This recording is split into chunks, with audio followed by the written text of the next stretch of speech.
Assalamualaikum warahmatullahi wabarakatuh. Kita ketemu lagi dalam mata pelajaran Desain Grafis Percetakan jurusan Multimedia kelas 11. Materi kemarin sudah saya jelaskan. Yang pertama adalah jenis-jenis fotografi. Alhamdulillah ada beberapa sudah mengumpulkan tugas ya. Yang tugas kemarin yaitu mengumpulkan foto komersial ya tentang produk apa saja bebas. Nah, jadi kemarin itu sudah ada beberapa yang sudah saya terima. Nah, dalam desain grafis percetakan ini untuk KD atau kompetensi dasar fotografi ini akan membahas setelah jenis-jenis fotografi nanti jenis-jenis kamera yang kita akan gunakan. Nah, di depan sudah ada nama ya, nama saya serta mata pelajarannya serta KD kompetensi dasarnya tentang fotografi. Nah, di sini kita akan coba ya membahas tentang jenis-jenis foto yang kemarin sudah kita bahas. Saya sedikit ulang kembali supaya tidak lupa. Dan yang kedua adalah jenis-jenis kamera digital. Oke, kita akan lihat ini materi yang kemarin yang kita bahas. Di sini salah satunya mengenai fotos serta grafos sudah kita bahas, penjelasan tentang fotografinya sudah. Nah, di sini juga jenis-jenis fotografi, ada foto manusia kemarin juga sudah. Nah, jenis manusia ini ternyata foto manusia ini terbagi menjadi ada portrait, ada juga human interest, ada juga nanti yang kedua state fotografi yang identik dengan acara-acara ada panggungnya, dan yang ketiga adalah sport. Nah, ini materi kemarin ya. Foto still life sudah. Berikutnya adalah foto portrait fotografi. Nah, ini tugas yang kemarin. Foto komersial advertising yang kemarin ya, yang materi kita ini adalah yaitu membuat sejenis foto produk yang kita siapkan untuk memasarkan suatu produk yang bisa dilihat oleh orang dan menarik. Nah, ini contohnya. Ya, ini disebut dengan foto komersial advertising. Nah, tugas kemarin adalah membuat ini. Artinya foto ini yang kalian buat itu tidak selalu gambarnya ada gambarnya seperti di depan ya. Kalian silahkan desain atau membuat. Tapi ingat, ciri khas proses pembuatan komersial advertising ini, ciri khasnya adalah ketika proses kalian membuat ada simbol atau nama. Ingat itu ya.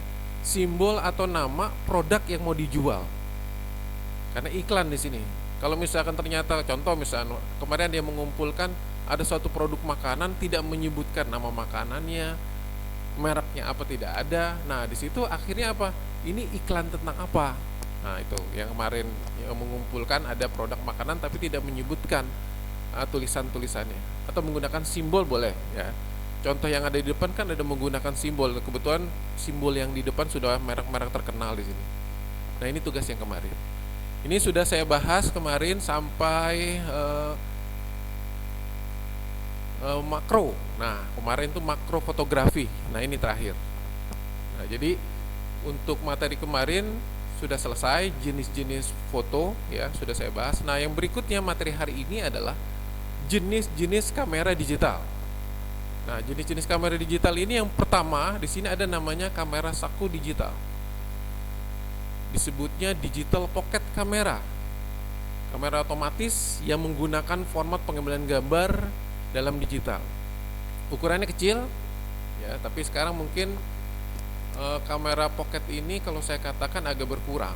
Karena apa? Mulai kalah oleh handphone. Ya.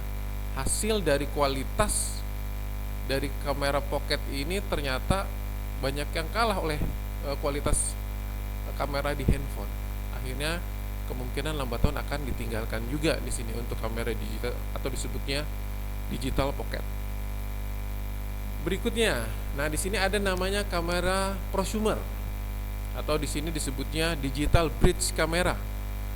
Kamera lepas lensa atau disebutnya non DSLR atau terkenalnya sekarang disebutnya mirrorless ya. Jadi perbedaan nanti kita bandingkan apa sih yang dengan DSLR, mirrorless itu seperti apa. Nah, nanti kita akan jelaskan sih. Di sini hanya saja lensanya tidak bisa dilepas, diganti dengan seperti kamera DSLR. Nah, selain itu ukuran sensornya juga tidak sebesar dengan DSLR. Nah, memang kelebihan dari mirrorless ini di sini adalah dari segi ukuran agak lebih kecil. Karena di sini menggunakan teknik elektrik, beda dengan menggunakan DSLR yaitu mekanik. Nah, itu kamera prosumer. Berikutnya ada kamera digital, di sini DSLR ya, digital single lens reflex atau disebutnya SLR. Mempunyai ukuran biasanya lebih besar, tapi keunggulan menggunakan DSLR ini adalah ya mungkin salah satunya kita bisa memilih jenis-jenis lensa agak lebih banyak dibandingkan dengan mirrorless itu tadi. Ya mungkin di awal yang pertama muncul adalah DSLR ini dibandingkan mirrorless, kemungkinan lensa-lensanya juga akan lebih banyak dibandingkan dengan mirrorless itu tadi. Nah, di sini kelebihan dalam fitur dan menggunakan dalam modus manual, kecepatan shutter speednya menjangkau kecepatan lambat sampai di sini 1/15 detik, kecepatan 3 sampai 1/8000 detik. Nah, nanti saya jelaskan juga pengertian dari ada shutter speednya, ada diafragmanya, ada ISO-nya. Nah, nanti ya kita akan jelaskan. Nah, itu tadi adalah jenis-jenis kamera ya. Jenis-jenis kamera di sini ada dibagi menjadi 3, ada kamera saku ya.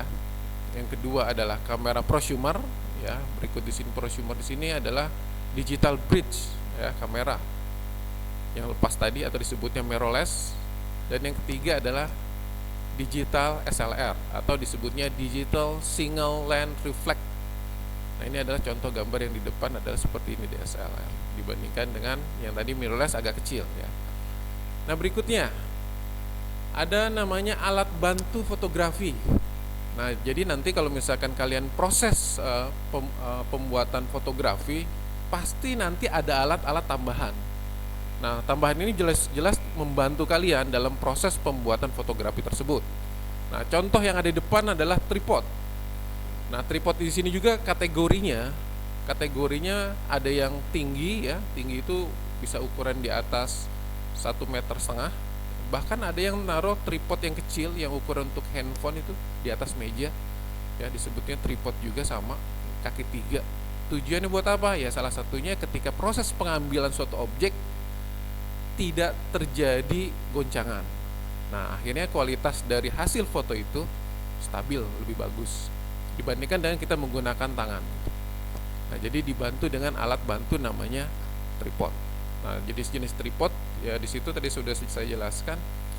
Supaya stabil, salah satunya nanti ada sebagai dudukan atau bola kecil, posisinya terlalu kiri atau ke kanan, ada sebagai keseimbangan nih. Nah, itu di tripod ya. Berikutnya di sini adalah yang kedua sebagai tambahan untuk alat tambahan fotografi, ada namanya external flash. External flash di sini kondisi cahaya yang rendah. Jadi salah satunya dipakai alasannya itu. Ya, jadi kalau misalnya kita menggunakan external flash, salah satunya penyebabnya adalah dalam satu ruangan itu kemungkinan cahayanya kurang. Biasanya terjadi di dalam ruangan atau disebutnya indoor. Maka cahaya buatan yang berasal dari flash ini akan membantu Anda mendapatkan cahaya yang Anda butuhkan. Nah, ada juga nanti kalau di DSLR sudah disediakan memang di situ di atasnya yang built-in, artinya sudah tertempel ya flashnya. Tapi kadang-kadang masih ada yang kurang cukup, akhirnya ditambahkan dengan external flash. Nah, ini gambar di depan ini.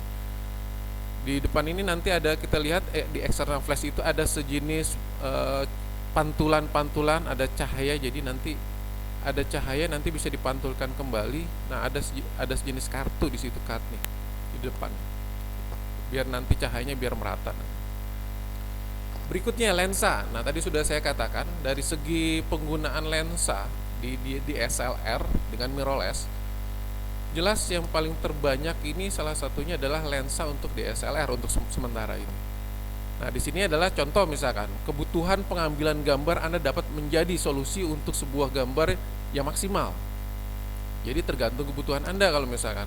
Kalau untuk di outdoor ya, berarti kita lihat contoh misalkan kemarin ada namanya foto wildlife. Jadi ketika ada suatu objek yang susah ditangkap oleh kamera yang sifatnya dekat, contoh misalkan ada binatang harimau misalkan, kita nggak mungkin berdekat langsung posisinya di situ, maka kita menggunakan lensa yang sifatnya tele atau jarak jauh.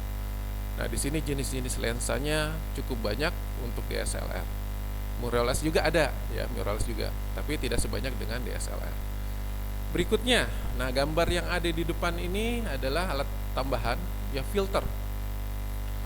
Nah, filter di sini umumnya berbentuk kaca yang diletakkan di depan lensa kamera. Fungsinya adalah untuk memilih warna yang sesuai dengan kebutuhan Anda. Jadi kalau Anda pernah pakai di fasilitas handphone ada namanya filter. Nah, itu merubah warna itu menggunakan aplikasi. Tapi di sini ada berupa alat. Nah, alat ini adalah berbentuk kaca yang diletakkan di depan lensa kamera. Nah, disebutnya filter. Nah, di sini ada macam-macam filter, ya. Salah satunya di sini adalah ada namanya filter PL, ya. Di sini memekatkan warna dan menghilangkan refleksi. Nah, di sini ada juga filter UV, ya, tergantung kebutuhannya untuk apa. Nah, jadi jenis-jenis filter ini digunakan, dilihat dari kebutuhan kalian. Jadi kalau misalkan untuk dari segi pewarnaan, ya gunakan filter PL tadi, memekatkan warna tadi. Nah, jadi salah satunya adalah filter, alat bantu filter ini. Yang bertiga adalah underwater case. Nah, gambar yang ada di depan, ya, ada kamera kebutuhannya di bawah air. Nah, di sini salah satunya adalah underwater case.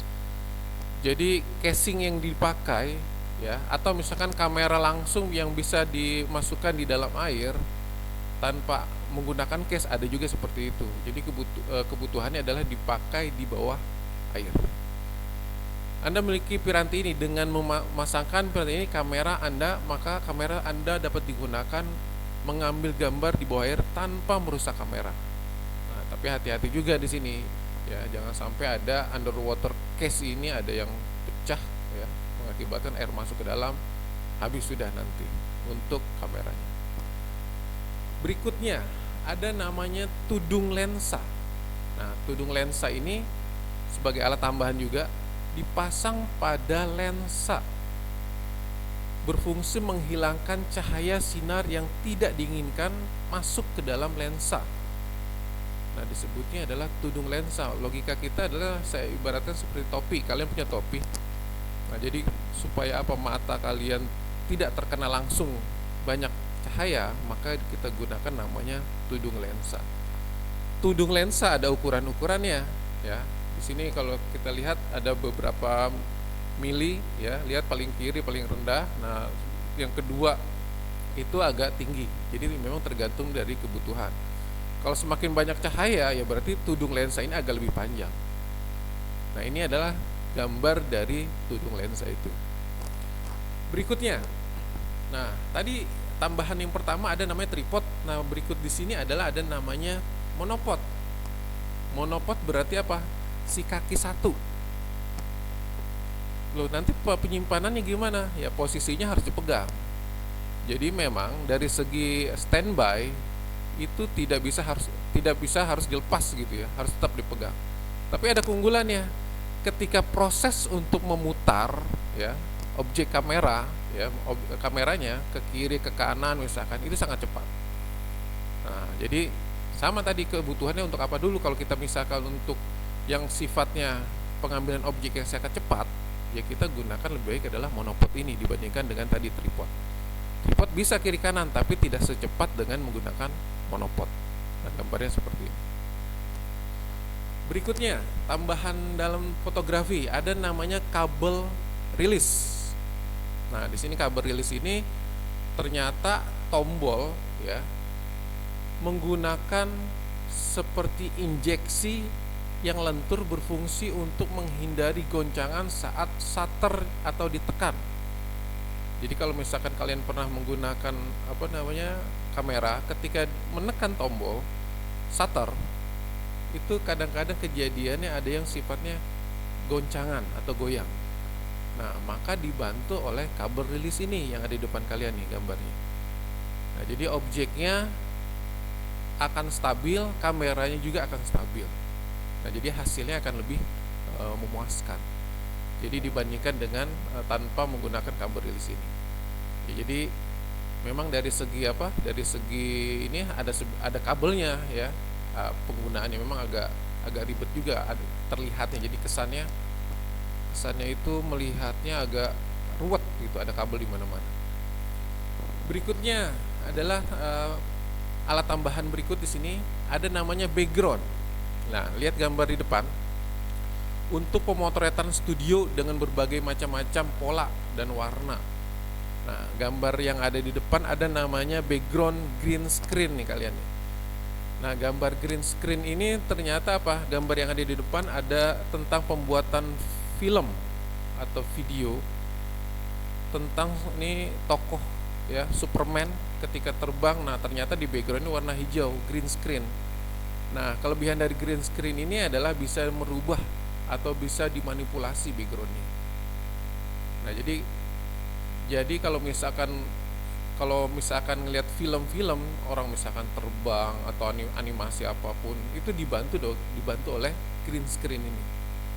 Nah, lalu berikutnya di sebelah kanan ada gambar rumah, dalam rumah. Di tengah-tengah di sebelah kanannya ada kursi. Nah, di sini biasanya adalah hanya berupa backgroundnya saja. Jadi kalau misalkan kita ingin membuat suatu foto, tidak selalu rumahnya seperti itu ya, kita bisa menggunakan ganti dengan background yang kita inginkan.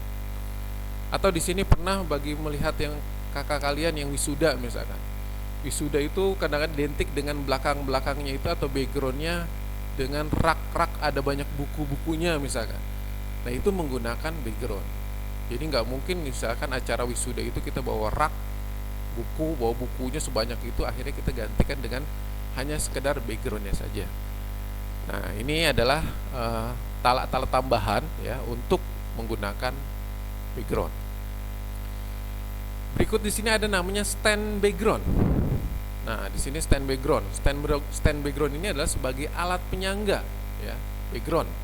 Dalam penggunaannya paling tidak ada 2 stand yang bisa dinaikkan dan diturunkan. Jadi memang kebutuhan dari segi background ini ada yang ukuran rendah, tinggi. Nah, kalau kita misalkan manual kan kita harus menancapkan paku di kiri kanan. Nah, maka di situ agak kesulitan. Maka di sini menggunakan alat penyangganya. Alat penyangga ini atau disebut stand background ini adalah sebagai alat tambahan. Nah, jadi sewaktu-waktu kita butuh misalkan ya, wah ini kayaknya posisi atas nanti backgroundnya biar nanti terlihat jelas, maka harus diganti. Nah, maka ketika diganti harus naikkan dulu. Nah, menggunakan namanya adalah stand background. Nah, di sebelah ada stand background itu ada namanya payung ya. Ternyata di dalam payung, di bawah payung itu ada lampunya. Nah, ini alat tambahan juga. Apa fungsinya? Contoh misalkan ketika kita menggunakan lampu, biasanya ada cahaya yang sangat keras terhadap objek yang kita mau ambil.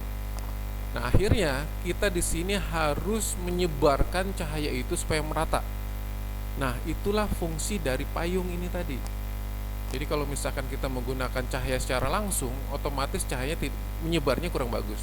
Maka dibantu oleh payung-payung yang ada di depan. Nah, di sini ada yang warna payungnya warna putih ya. Ada juga payung warna hitam. Nah, jadi ini masuk kategori alat bantu fotografi. Jadi fungsi payung seperti itu. Jadi intinya adalah ada cahaya ini disebarluaskan, artinya biar merata. Kalau kita hanya lampu menembak langsung, biasanya tadi saya katakan titik atau poin cahaya hanya 1 titik, maka dibantu oleh payung ini. Nah, inilah yang dimaksud dengan tambahan fotografi, alat tambahan. Berikutnya ada namanya tas kamera. Nah, jadi kalau misalkan kita bawa kamera ya kadang-kadang ada yang ditenteng. Tapi kan kalau kita proses perjalanan nggak mungkin kamera kita tenteng seperti itu, maka kita bantu dengan menggunakan tas kamera ini. Nah, di sini adalah melindungi kamera saat dibawa berpergian. Di sini banyak pilihan ya. Karena apa? Ukurannya juga tergantung dari bentuk-bentuk kameranya. Jadi disesuaikan. Jadi posisi untuk pertama body kameranya, lensanya, nah terpisah-pisah. Nah, ini contoh misalkan ada tas yang ada di depan, ya tergantung dari kebutuhan kamera masing-masing, ya. Pilihlah tas dengan ketebalan padding atau bantalan yang cukup baik dan lembaran-lembaran isian yang bisa dilepas pasang sesuai dengan keperluan. Jadi nanti kalau misalkan kalian punya atau tas tambahan seperti ini, kalau bisa carilah yang bisa dibuka, dilepas. Tujuannya apa? Karena apa? Tidak selalu sama kamera yang kita punya misalkan, atau nanti isinya bisa kita ganti-ganti. Nah, maksudnya adalah di dalamnya tadi sekat-sekatnya ini bisa kita angkat, bisa kita rubah. Nah, jadi proses pemilihannya adalah untuk tas kamera seperti itu. Jadi kalau usahakan agak lebih tebal. Berikutnya ada namanya memory card. Nah, ini memory card sangat penting sekali nih dalam proses misalkan ketika kita akan mencoba mengambil berupa foto atau video. Kalau kita lihat data ya, ini kan tempat memory card ini tempat datanya suatu misalkan foto atau video. Jelas video adalah paling banyak memakan memori. Nah, kalau foto mungkin sedikit ya, tapi kalau misalkan di sini video jelas, nah maka kita sekarang gunakan kapasitas memory card ini yang agak lebih besar. Tapi ke depan ya kemungkinan ada namanya internal memory, artinya sudah terpasang semua di sana. Ya, jadi ya lambat laun memori ini akan hilang, langsung tertanam yang sudah ada di kamera. Jadi istilahnya tinggal ambil saja atau tinggal copy lalu kita hilangkan di dalam yang ada di dalam memori kamera itu. Tapi ini jenis-jenis memory card yang ada ya, ada yang 128 ya, ada yang sudah sampai 1 tera. Nah, ini adalah kegunaan atau penyimpanan data di memory card. Berikutnya, penyimpanan perangkat fotografi. Di sini alat-alat lain ya. Di sini sebagai aksesoris tadi sudah saya sebutkan, yang pertama adalah seperti payung ya. Lalu ada juga softbox. Nah, softbox ini bisa dikatakan ada cahaya lampu berbentuk identik box kotak ya. Nah, nanti menyebarkan, biasanya ada tirai di depan lampu itu. Tirai ini ada tujuannya untuk menyebarluaskan cahaya biar merata nanti. Lalu ada juga stand flash. Nah, stand flash di situ tadi saya katakan untuk berdiri suatu cahaya atau lampu, maka dibutuhkan sebagai standnya atau berdirinya. Nah, ini contoh adalah alat-alat sifatnya adalah tambahan dalam fotografi. Berikut lagi ada namanya setelah alat tambahan maka harus dirawat. Nah, jadi kalian punya kamera, kalian punya alat-alat foto harus dirawat. Dengan cara gimana? Nah, di sini salah satunya yang ada di depan kalian ada namanya blower. Hindari untuk meniup perangkat fotografi dengan mulut. Nah, jadi contoh yang ada di depan tuh ada sejenis karet, lalu nanti ditekan. Ini kadang-kadang membersihkannya kita itu tadi pakai meniup gitu. Padahal di sini sudah disediakan blower. Kalau misalkan tadi kita gunakan di tube ya, menggunakan mulut tadi, itu bisa memicu jamur dan juga karat. Nah, maka tidak disarankan. Maka kita dalam proses perawatan di sini menggunakan blower. Berikutnya ada lens pens. Nah, di sini alat berbentuk pulpen, terdiri dari kuas dan permukaan pembersih. Nah, jadi kayak model seperti apa ya? Seperti kuas di sini, lens pen ini. Jadi gambarnya seperti yang ada di depan. Nah, jadi ada blower. Jadi tujuannya adalah untuk di posisi pembersih kamera.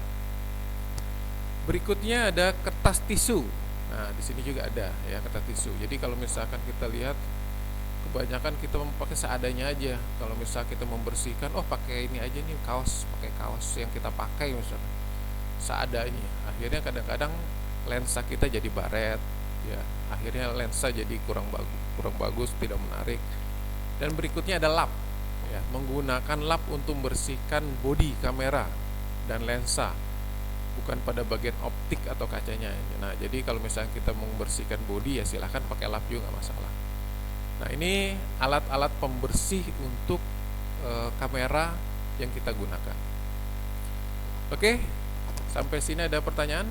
Jadi nanti ya materi kita berarti tentang fotografi sudah saya bahas. Contohnya adalah tadi ada jenis-jenis kameranya, terus yang kedua alat-alat tambahannya, berarti sudah saya jelaskan. Nah, nanti untuk selanjutnya saya akan coba menjelaskan materi baru ya setelah ini nanti tentang materi segitiga exposure. Nah, saya tertarik nih dengan materi yang kedua nanti. Ya, jadi kita akan belajar mencoba berusaha yang mempunyai foto yang kualitas yang terbaik. Nah, gimana tekniknya? Nah, nanti ada cara operasi penggunaan kamera. Oke, hari ini cukup. Sampai sini dulu. Ya, mudah-mudahan kita sehat semua. Assalamualaikum warahmatullahi wabarakatuh.